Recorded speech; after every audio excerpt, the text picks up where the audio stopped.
નમસ્કાર મારા વાલા વિદ્યાર્થી મિત્રો, સ્વાગત છે તમારું। આજે મિત્રો વાત કરવાના છીએ ધોરણ 10માં મિત્રો બોર્ડની પરીક્ષા માર્ચ 2024 અંતર્ગત જે સામાજિક વિજ્ઞાનનું પેપર લેવામાં આવનાર છે તે પેપરનું મિત્રો મોસ્ટ આઈએમપી પેપર સોલ્યુશન આપણે આજે આ વિડીયોમાં કરવાના છીએ, જે તમારી આવનારી એક્ઝામમાં તમને મિત્રો ખૂબ જ ઉપયોગી નીવડશે।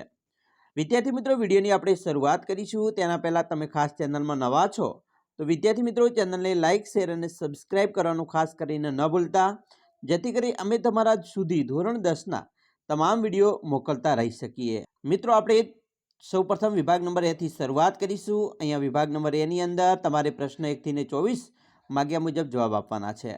પ્રત્યેક પ્રશ્નનો 1 ગુણ છે। સૌપ્રથમ જોડકા સ્વરૂપે છે, જેમાં મિત્રો 4 ગુણના જોડકા પૂછાશે, ખાસ કરીને 5 ગુણના પણ પૂછાતા હોય છે। પહેલું છે મિત્રો મંદિરનું પ્રવેશદ્વાર। તો મંદિરનું પ્રવેશદ્વાર હોય એને આપણે ગોપુરમ કહીએ છીએ। તાનારીરી મહોત્સવ એ મિત્રો વડનગરમાં યોજાતો મહોત્સવ છે। એકશિંગી ભારતીય ગેંડો, તો મિત્રો એકશિંગી ભારતીય ગેંડો છે એ અસમ જે રાજ્ય છે એના સુંદરવનમાં જોવા મળે છે। અને વિન્ડ ફાર્મ, તો વિન્ડ ફાર્મ છે એ મિત્રો ઈસવીસન લાંબા ખાતે વિન્ડ ફાર્મ સ્થાપેલું છે। અને પ્રથમ પૃથ્વી પરિષદ તો ક્યારે ભરાઈ? 1972માં ભરાયેલી છે। હવે આપણે ખરા ખોટા જોઈ લઈશું। પહેલું છે દ્રવિડ કુળની સૌથી જૂની ભાષા તેલુગુ છે, તો મિત્રો ખોટું છે, તેલુગુ નહીં પરંતુ તમિલ આવે।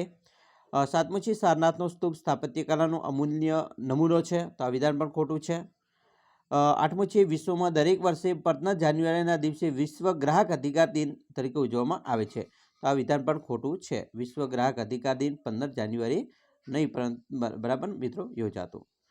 હવે જોઈશું 9મું છે વર્ષ 1975ની મહિલા સશક્તિ વર્ષ કહેવામાં આવે છે, તો આ વિધાન પણ ખોટું છે। અને 10મું છે ભારત સાંપ્રદાયિક અને ધર્મનિરપેક્ષ દેશ છે, બરાબર મિત્રો ખોટું છે, બિન સાંપ્રદાયિક છે, તો બિન સાંપ્રદાયિક હોત તો સાચું બનોત। હવે આપણે ખાલીગ્યા પૂર્ણ કરવાની છે, જેની અંદર મિત્રો 11મો પ્રશ્ન છે સાલારગંજ સંગ્રહાલય ખાલીગ્યામાં આવેલું છે, તો હૈદરાબાદ ખાતે। 12મું છે કેન્દ્ર સરકારે મહત્વના ખાલીગ્યા સ્થળોએ રાષ્ટ્રીય સ્મારકો તરીકે જાહેર કર્યો છે, તો ઐતિહાસિક મિત્રો સ્થળોને। 13મું છે ઈસવીસન 1882માં ઉત્તર પ્રદેશમાં પૂર્વીય ખાલીગ્યા નહેરનું નિર્માણ કરવામાં આવ્યું હતું, તો યમુના। 16મું છે ભારતમાં ખાલીગ્યા સિંચાઈના મુખ્ય માધ્યમો છે, તો મિત્રો કૂવા અને ટ્યુબવેલ। 15મું છે ખાલીગ્યા નંબરની રાષ્ટ્રીય ધોરીમાર્ગ ભારતનો સૌથી લાંબો રાષ્ટ્રીય ધોરીમાર્ગ છે, તો ધોરીમાર્ગ નંબર 44। હવે આપણે સાચા વિકલ્પ પસંદ કરી ઉત્તર આપવાનો છે। 16મું છે શિકાગો શહેરમાં મળેલી વિશ્વ ધર્મ પરિષદમાં કોણે વક્તૃત્વ આપ્યું હતું? મિત્રો સ્વામી વિવેકાનંદે આપેલું છે। 17મું છે ગ્રેન્ડ એનિકટ ભવ્ય બંધનું નિર્માણ કઈ નદી પર થયું છે? તો એ મિત્રો કાવેરી નદી પર થયેલું છે। 18મું છે અહીંયા મિત્રો જોડકા સ્વરૂપે છે ભાખરા નંગલ, તો મિત્રો પંજાબમાં આવેલો છે એટલે કે બી। પછી કોસી, તો કોસી છે એ મિત્રો બિહારમાં આવેલું છે એટલે એ। નાગાર્જુન સાગર, તો એ મિત્રો આંધ્રપ્રદેશમાં આવેલું છે, ડી। અને નર્મદા ગુજરાતમાં છે, તો સી।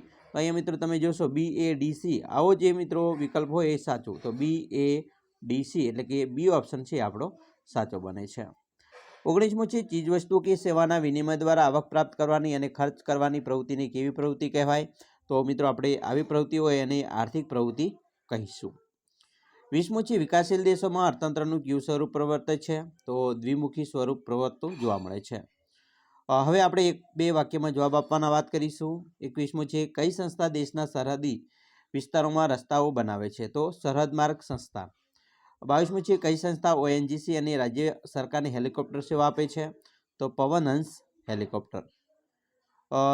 23મું છે ઉત્પાદનનું કુદરતી સાધન, તો મિત્રો ઉત્પાદનનું કુદરતી સાધન જમીન। 24મું છે ટાંકણીથી લઈને મોટા યંત્રો સુધીનું ઉત્પાદન કાર્યક્ષેત્ર બરાબર કરવામાં આવે છે, ક્યાં તો લોખંડ આવશે। હવે આપણે વિભાગ બી ઉપર જતા રહીશું, જેની અંદર મિત્રો સૌપ્રથમ આપણે જોઈશું અહીંયા પ્રત્યેકના 2 ગુણ છે, 18 ગુણનો વિભાગ બી છે। 25મું છે દ્રવિડ પ્રજાની વિગતો આપો, તો મિત્રો દ્રવિડ અથવા દ્રવિડી સંસ્કૃતિ કોને કહેવાય? તો તમે અહીંયા જોશો દ્રવિડો પાષાણ યુગની સંસ્કૃતિના સીધા વારસદાર અને મોહેંજો-દડોની સિંધુ ખીણની સંસ્કૃતિના સર્જકો મનાય છે। તેમણે દેવીને માતારૂપ અને પરમાત્માને પિતારૂપ માન્યા હતા, જેમાંથી પાર્વતી અને શિવની પૂજાનો ખ્યાલ વિકસાવ્યો હતો। પછી આપણી સંસ્કૃતિમાં રહેલી પ્રકૃતિ પૂજા અને પ્રાણીઓની પૂજા દ્રવિડોની ભેટ છે। પછી ધૂપ, દીપ અને આરતી વડે દેવદેવીઓના પૂજા કરવાની પ્રથા દ્રવિડોનો વારસો પણ મનાય છે। એના પછી મિત્રો આગળ પણ આપણે લખી શકીએ, બરાબર. દ્રવિડો માતૃપ્રધાન કુટુંબ પ્રથા ધરાવતા હતા. તેઓ અવકાશી ગ્રહો, હોડી, તરાપા, કાતું, વણવું, રંગવું વગેરેનું બરાબર વગેરે ધરાવતા હતા. વગેરે સાધનો વગેરેનું જ્ઞાન ધરાવતા હતા. ઉત્તર ભારત પર આર્યોએ કાબુ મેળવેલા દ્રવિડ મિત્રો દક્ષિણ ભારતમાં સ્થાપિત થયું હતું. દ્રવિડ કુળમાં તમિલ, તેલુગુ, કન્નડ, મલયાલમ વગેરે ભાષાઓ છે એ બોલાતી લોકો દ્રવિડો મિત્રો દક્ષિણ ભારતમાં જોવા મળે છે. અને પારંપરિક તમિલ સાહિત્ય ઉર્મિની અભિવ્યક્તિ પણ સભરે છે. એવી રીતે મિત્રો 26મો પ્રશ્ન છે, ભારતની પ્રાકૃતિક વારસામાં સમાવેશ થતી બાબતો જણાવવાની છે. તો સરસ મજાનો પ્રશ્ન છે, પ્રાકૃતિક વારસામાં થતી બાબતો. તો આ પ્રશ્નોનો જવાબ મિત્રો આપણે આ રીતે લખી શકીએ છીએ. તો મોસ્ટ આઈએમપી પ્રશ્ન છે મિત્રો બધા, તો ખાસ તૈયાર કરી લેજો. 27મો છે, માનવ જીવનનો સંબંધ શરૂઆતથી જ વૃક્ષ અને વનરાજી સાથે જોડાયેલો છે. આ વિધાન સમજાવવાનું છે. અથવા તો ભારતની કલા તરીકે કાષ્ઠકલાનો પરિચય આપવાનો હોય તો એનો જવાબ મિત્રો આપણે આ રીતે સરસ મજાનો પ્રશ્ન લખી શકીએ છીએ. 28મું છે, લોથલના કારીગરો ધાતુમાંથી શું બનાવતા હોવાનું જણાય છે. મોસ્ટ આઈએમપી પ્રશ્ન છે મિત્રો, હું ધીમે ધીમે સ્કીપ કરું છું. ખાસ કરીને મિત્રો આ પ્રશ્નો છે એ તમારે તૈયારી પણ કરવાની છે. 29મો છે, એલિફન્ટાની ગુફાઓ વિશે ટૂંકમાં જણાવવાનું આવે તો મિત્રો સરસ મજાની એલિફન્ટાની ગુફા છે એ મહારાષ્ટ્ર રાજ્યના મુંબઈના ગેટવે ઓફ ઇન્ડિયાથી ઉત્તર પૂર્વ દિશામાં લગભગ 22 કિલોમીટર દૂર અરબ સાગરમાં આવેલી છે, બરાબર. તો આ રીતે આપણે આને જવાબ છે લખી શકીએ છીએ. 30મું છે, આપણા વારસાને લોકો કઈ રીતે નુકસાન પહોંચાડે છે. સરસ મજાનો પ્રશ્નનો જવાબ છે. રાષ્ટ્રીય ઉદ્યાન એટલે શું? તો મિત્રો રાષ્ટ્રીય ઉદ્યાન એ કુદરતી વનસ્પતિ, વન્યજીવો, કુદરતી સૌંદર્યના સ્થળો તેમજ મહત્વના રાષ્ટ્રીય સ્થળોની જાળવણી માટેનું સુરક્ષિત વિસ્તાર એને રાષ્ટ્રીય ઉદ્યાન કહેવાય. તો એના વિશે પણ મિત્રો આપણે સમજૂતી અહીંયાથી મેળવી શકીએ છીએ. 32મું છે, આજે બિનપરંપરાગત ઉર્જા શક્તિનો ઉપયોગ શા માટે વધી રહ્યો છે. તો એનો પણ સરસ મજાનો જવાબ આપણે અહીંયાથી લખી શકીએ છીએ. તો આવી રીતે જવાબ એનો લખી શકાય. 33મું છે, ધાતુમય ખનિજોનું વર્ગીકરણ કરવાનું છે, બરાબર મિત્રો. તો એનો પણ આપણે વર્ગીકરણ કરીશું. એના પછી નેક્સ્ટ 34મો પ્રશ્ન છે, પશ્ચિમ બંગાળના પ્રવાસ દરમિયાન તે લોકોના ઘરમાં શણના પગલુછણિયા, સૂતળી, કંતાન, કોથળાનો વપરાશ ખૂબ વધારે પ્રમાણ જોવા મળે છે. આવું શા માટે છે? સરસ મજાના પ્રશ્નો છે, લખીશું મિત્રો, મજા આવશે. સિમેન્ટ બનાવવા માટે કયા કાચા માલની જરૂર પડે છે? આતંકવાદની સામાજિક અસરો જણાવવાની છે, બરાબર. હવે આપણે વિભાગ સી ઉપર જઈશું. તેની અંદર પણ મિત્રો અલગ અલગ પ્રકારના પ્રશ્નો છે, સરસ મજાના પ્રશ્નો છે. જેમ કે 38મું છે, પ્રાચીન ભારતના એક નગર તરીકે ધોળાવીરાનો પરિચય આપવાનો હોય તો સરસ મજાનો મોસ્ટ આઈએમપી પ્રશ્ન કહી શકાય. આ રીતે તૈયારી કરી શકાય. નેક્સ્ટ પ્રશ્ન, લોથલ ભારતનું અગત્યનું બંદર હતું. આ વિધાન સમજૂતી આપવાની હોય તો પણ મિત્રો સરસ મજાનો પ્રશ્નનો જવાબ આપણે આ રીતે લખી શકીએ છીએ. વેદો કેટલા છે, ક્યાં ક્યાં, બરાબર. આપણને ખબર છે 4 વેદ છે, ઋગ્વેદ, યજુર્વેદ, સામવેદ, અથર્વવેદ. તો એના વિશે પણ મિત્રો સરસ મજાની માહિતી આપણે આપેલી છે. આ પ્રશ્ન પણ મોસ્ટ આઈએમપી છે. મોસ્ટ આઈએમપી મિત્રો ઘણા બધા પ્રશ્નો છે, તમારે ખાસ તૈયાર કરવાના છે. ભૂમિ સંરક્ષણ એટલે શું? ભૂમિ સંરક્ષણના ઉપાયો જણાવવાના છે, બરાબર મિત્રો. એના પછી પારિભાષિક શબ્દોનો અર્થ આપવાનો છે. નવીનીકરણીય સંસાધનો, અનવીનીકરણીય સંસાધનો, વિરલ સંસાધનો. તો સરસ મજાના પ્રશ્નોનો જવાબ આપણે આ રીતે આપી શકીએ છીએ મિત્રો. 43મું છે, ખાનગીકરણના લાભ ગેરલાભ જણાવવાના હોય તો મિત્રો મોસ્ટ આઈએમપી પ્રશ્નો છે, ખાસ તૈયાર કરી લેજો. ભાવ નિયંત્રણમાં જાહેર વિતરણ પ્રણાલીની ભૂમિકા સ્પષ્ટ કરવાની છે, બરાબર મિત્રો. સરસ મજાના પ્રશ્નો આપણે આ રીતે તૈયાર કરશું. મોસ્ટ આઈએમપી તમારી બોર્ડના એક્ઝામમાં મિત્રો ખૂબ જ ઉપયોગી નીવડશે. ભાવ વધારો આર્થિક વિકાસમાં પોષક પણ છે અને અવરોધક પણ છે. આ વિધાન પણ સમજાવવાનું હોય, બરાબર. 46મું છે, ભારતમાં મહિલાઓ સાથે કેવો પ્રકારે ભેદભાવ જોવા મળે છે.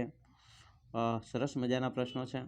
વિભાગ ડીની વાત કરીશું. વિભાગ ડીની અંદર પણ જેમ કે 47મો પ્રશ્ન છે, એક પ્રયોગાત્મક વિજ્ઞાન તરીકે રસાયણ વિદ્યાનો પરિચય આપવાનો હોય તો આ રીતે આપણે એનો મિત્રો પરિચય આપી શકીએ, બરાબર.